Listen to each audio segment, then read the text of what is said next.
Assalamualaikum warahmatullahi wabarakatuh. Saya Nurhaliza, mahasiswi Tadris Biologi 4D dengan NIM 2071852. Mata kuliah Anatomi Tumbuhan dengan dosen pengampu Bunda Tri Susanti. Saya dan teman-teman saya. Nama saya Siti Jinaya dengan NIM 2071860. Saya Maya Indasari, NIM 2071858. Nama Dwi Sapitri dengan NIM 2071866.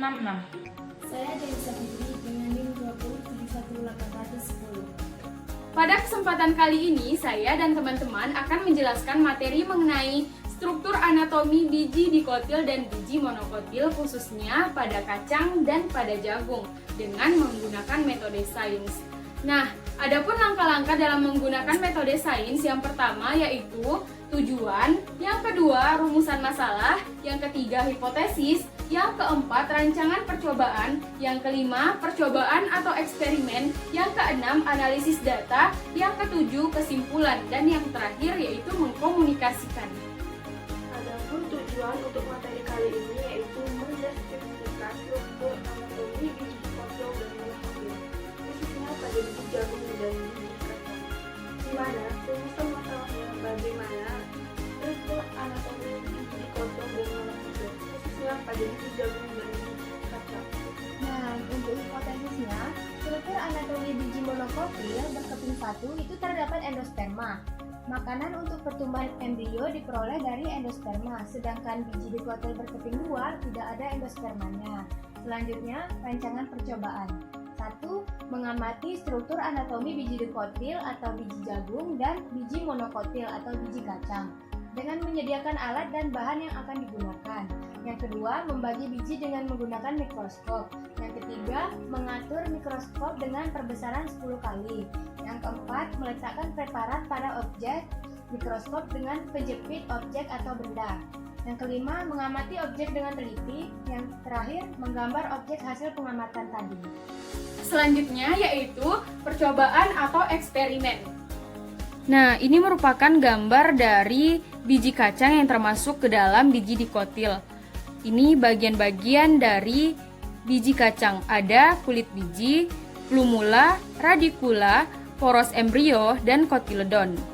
Selanjutnya yaitu ini merupakan biji jagung yang termasuk ke dalam biji monokotil. Nah, ini bagian-bagian dari biji jagung. Terdapat kotiledon, plumula, sel udang, jaringan buah, kulit biji, endosperma, poros embrio, dan radikula. Adapun analisis datanya, berdasarkan percobaan yang kami lakukan, kami mendapatkan biji yaitu alat untuk mempertahankan kelanjutan hidup jenis spesies suatu tumbuhan. Di mana yang pertama yaitu biji jagung. Biji jagung itu terdiri atas beberapa struktur. Yang pertama yaitu embrio, yang kedua yaitu endosperm. Di mana embrio itu tanaman baru yang terjadi dari bersatunya gamet jantan dan betina pada suatu proses pembuahan. Di mana endosperm yaitu suatu jaringan penyimpan cadangan makanan. Perkembangan embrio sempurna terdiri atas beberapa struktur. Yang pertama radikula, yang kedua epikotil, yang ketiga kotiledon, yang keempat hipokotil.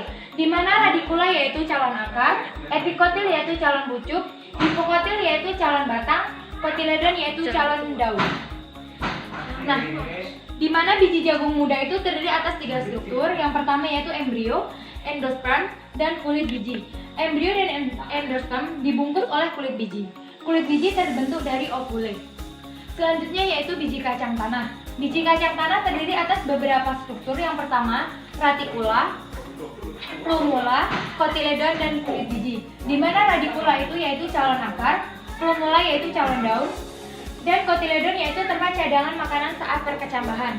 Dan kulit biji itu melindungi biji dari kerusakan mekanik, serangan penyakit, dan kekeringan. Untuk yang selanjutnya adalah kesimpulan. Dari hasil pengamatan yang kita lakukan dapat ditarik kesimpulan bahwa biji jagung terdiri dari 2 bagian yaitu embrio dan endosperm. Yang mana embrio adalah suatu tanaman baru yang terjadi dari bersatunya gamet jantan dan betina pada saat proses pembuahan. Kemudian embrio ini berkembang secara sempurna ada 4 struktur. Yang pertama epikotil, yang kedua hipokotil, yang ketiga kotiledon, yang keempat adalah radikula. Untuk yang selanjutnya, embrio dan endosperm ini dilakukan diproduksi oleh kulit, yang mana kulit ini terbentuk dari pigmen. Untuk hasil pengamatan yang dapat kita simpulkan yang kedua adalah dari biji kacang tanah. Biji kacang tanah ini terdiri dari 4 bagian.